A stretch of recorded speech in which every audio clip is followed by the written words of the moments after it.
سامعین اعزام، محترم بزرگ اور دوستو، اسٹیج پر تشریف فرما علماء اکرام،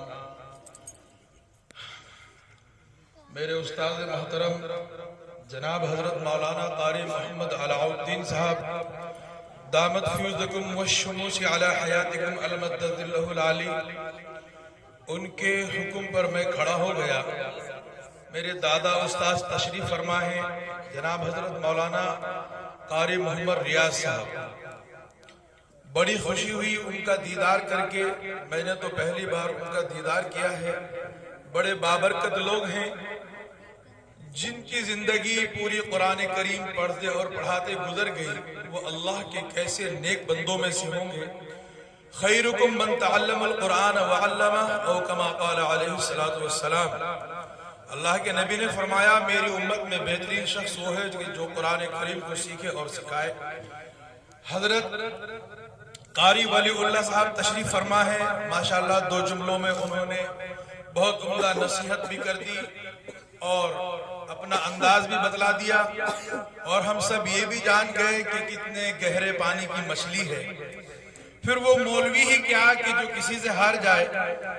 3 مولوی تھے، کسی نے ان کی دعوت کر دی، سردی کا زمانہ تھا جیسا آج کل ہے، کھچڑی بنائی، دیسی گھی ڈال دیا، سامنے پیش کی گئی ایک تھالی میں۔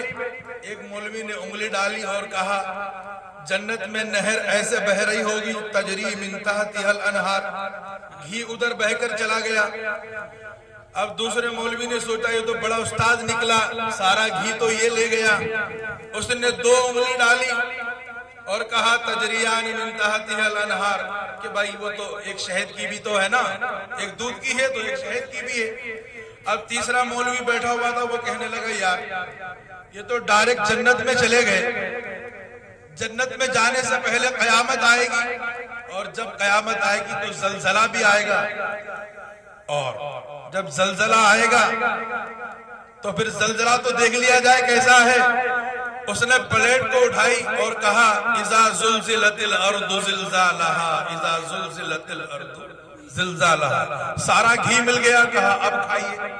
تو بہرحال یہ قرآن کریم کی مجلس ہے، میں زیادہ وقت نہیں لوں گا، اسی کے متعلق ایک اور بات عرض کر کے میں اپنی جگہ پر چلا جاؤں گا۔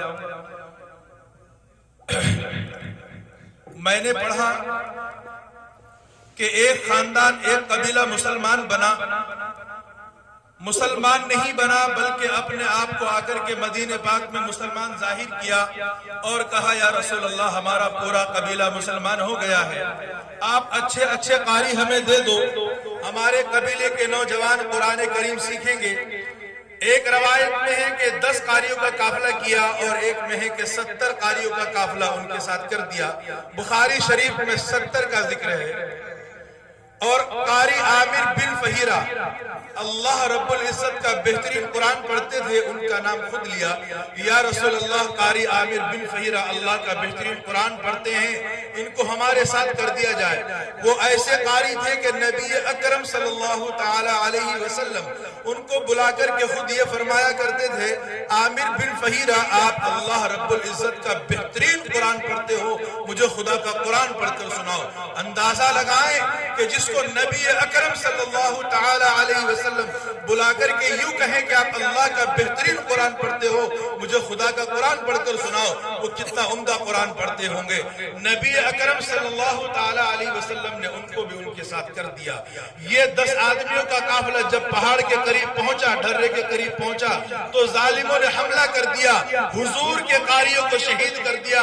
200 آدمی تلوار لیے ہوئے، بھالے لیے ہوئے، برچھے لیے ہوئے حضور کے قاریوں پر ٹوٹ پڑے اور ان کو شہید کر دیا۔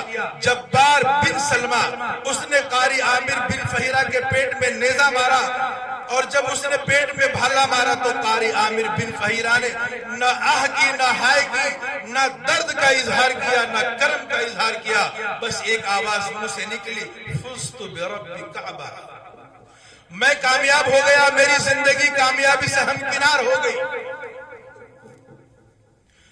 عامر بن طفیل بعد میں مسلمان بنا، اس وقت مسلمان نہیں تھا۔ وہ کہتا ہے کہ میری اچانک لاش پر، میت پر نظر پڑی، میرا جی چاہا کہ اس صحابی کا سر کاٹ لوں، اس کا سر تن سے جدا کر دوں۔ اچانک جب میت پر نظر پڑی تو دیکھتے ہیں کہ لاش جو تھی وہ آسمان کی طرف کو جانی شروع ہو گئی. عامر بن طفیل کہتا ہے کہ قاری عامر بن فہیرہ کی لاش اتنی بلند ہوئی اور آسمانوں کی طرف چلی گئی کہ میری نظروں نے جواب دی.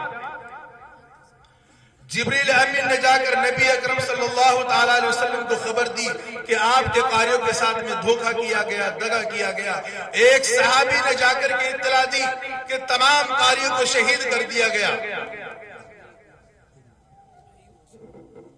وہ ایسے قاری تھے کہ جن کو نبی اکرم صلی اللہ تعالیٰ علیہ وسلم صبح و شام یاد کر کے 6 مہینے تک روئے اور کہا یا رسول اللہ، قاری عامر بن فہیرہ کی لاش تو آسمان کی طرف چلی گئی، اس کا کفن دفن کیسے ہوگا؟